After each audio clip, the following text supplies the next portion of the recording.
Christophe Gans, le plus hongkongais des cinéastes français. Quand on pense à Christophe Gans, il y a surtout deux films qui sortent de sa carrière, Le Pacte des loups et Silent Hill, dont la suite sort bientôt sur nos écrans. Et en fait, aujourd'hui, moi je voudrais parler de son premier long métrage, adapté d'un manga, et ce long métrage, c'est Crying Freeman.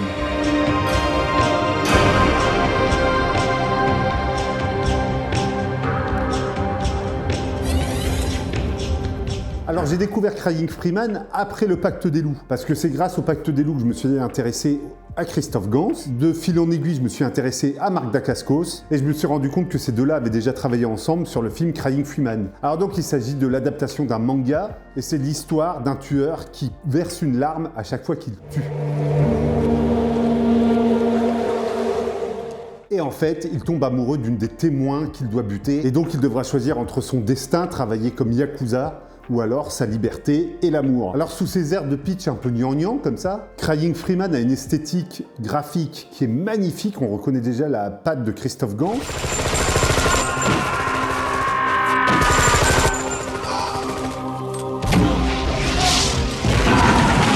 L'action est très stylisée, il y a certaines cases du manga qui sont quasiment copiées-collées. En fait, entre Crying Freeman et Silent Hill, on se rend compte que Christophe Gans est très bon pour les adaptations. Le film est vraiment très fidèle au manga. Moi j'ai vu aussi la version animée du manga, et le film n'a rien à lui envier. Marc Dacascos dans le film est incroyable, et je sais que beaucoup de gens aiment bien cracher sur le cinéma de Christophe Gans, mais moi je trouve que c'est un de nos réalisateurs français qui est peut-être le plus hongkongais, le plus américain, qui arrive à faire des visuels forts, et qui a vraiment un cinéma graphique. Par exemple, même son Belle et la Bête, que beaucoup de gens ont déprécié, moi j'ai trouvé que c'était pas si mal que ça, et que visuellement le film il était quand même assez fort. Si par exemple vous voulez commencer à vous intéresser au cinéma asiatique, et que vous ne savez pas par où commencer, vous pouvez prendre ce film franco-américain, réalisé par Christophe Gans, qui est l'adaptation d'un manga, et ça fait une très bonne porte d'entrée pour ensuite attaquer le cinéma asiatique pur et dur, genre les films de la Shaw Brothers par exemple. Bref, Crying Freeman, si vous voulez un vrai film d'action stylisé, magnifique, inspiré d'un manga japonais, vous pouvez foncer les yeux fermés.